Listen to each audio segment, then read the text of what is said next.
عليكم، اش اخباركم؟ كنتمنى ان شاء الله تكونوا بخير وعلى خير. مرحبا بكم معايا فيديو جديد.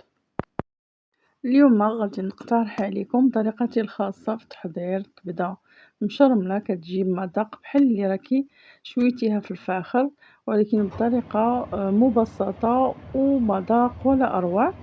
اذا نبداو على بركه الله. هنا عندنا كميه من الكبده قطعتها مربعات صغيره. كما كتشوفوا ضفت ليها القليل من الشحمه، كما كان سواء ديال الغنمي ولا البقري. هنا كانت عندنا ديال الغنمي. كنضيف ليها القليل من زيت الزيتون وغادي نديرها فوق البوطه، يعني تشحر واحد شويه. عاد غنضيف ليها باقي المكونات.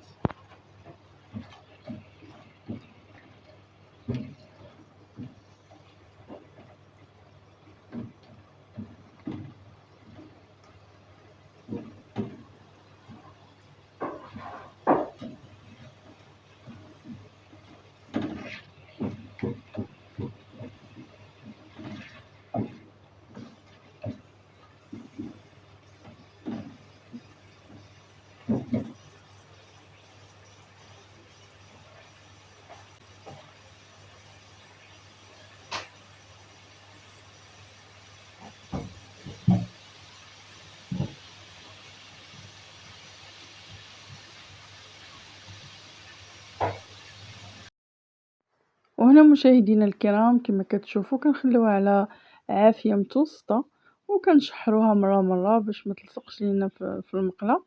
بما دابت ديك الشحمه، ومن بعد غادي نضيفوا ليها باقي المكونات.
بعد ما تشحرات الكبده كنضيفو بصله متوسطه بشلضه وكنبقاو نشحروها.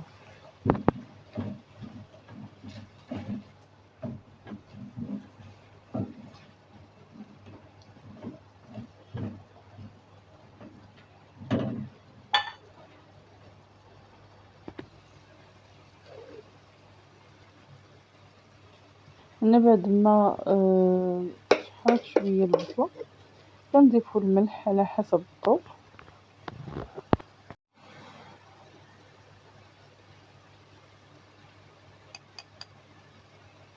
هنا كنضيف معلقه صغيره ديال الكمون، واذا كان عندكم قزبر حبوب مطحون حتى هو ضيفوا له واحد نص معلقه صغيره، ما تكونش يعني عامره. حتى هو كيضيف واحد المذاق رائع للكبده. من بعد غادي نضيف نص معلقه صغيره ديال الابزار، يعني على حسب الذوق. بغيتو شويه الحرور زيدوه شويه، يعني اذا الابزار والملح على حسب الذوق ديال كل واحد.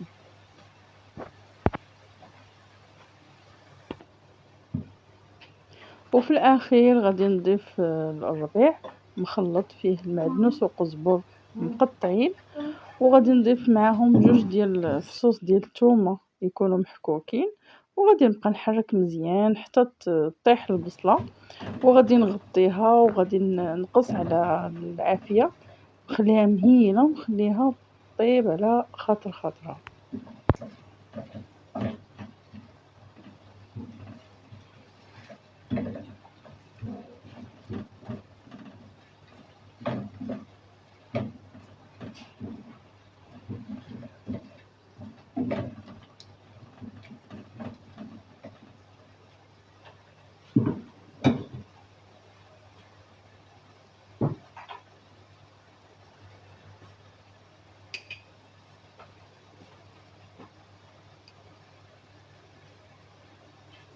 أنا في الأخير غادي نضيف معلقة صغيرة ديال التحميرة، كتبقى اختيارية يعني كل واحد والذوق ديالو.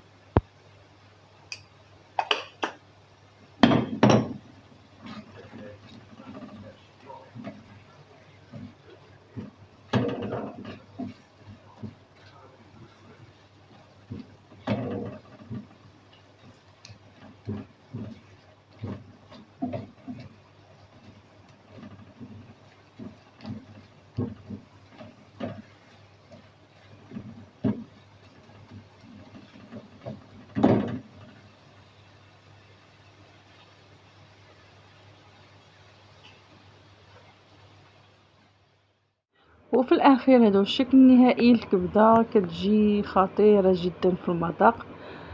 جربوها وما غاديش تندموا، جربوها صراحة كتجي لذيذة بزاف وأي واحد ذاقها غادي تعجبو وغادي تحمقو. إذا كنبغي نشكر أي واحد بقى معايا حتى لآخر الفيديو، وكنشكركم بزاف على التعليقات الإيجابية وعلى الدعم ديالكم للقناة ديالي. إذا نخليكم إن شاء الله نتلاقاو في فيديو جديد. دمتم في رعاية الله وإلى اللقاء.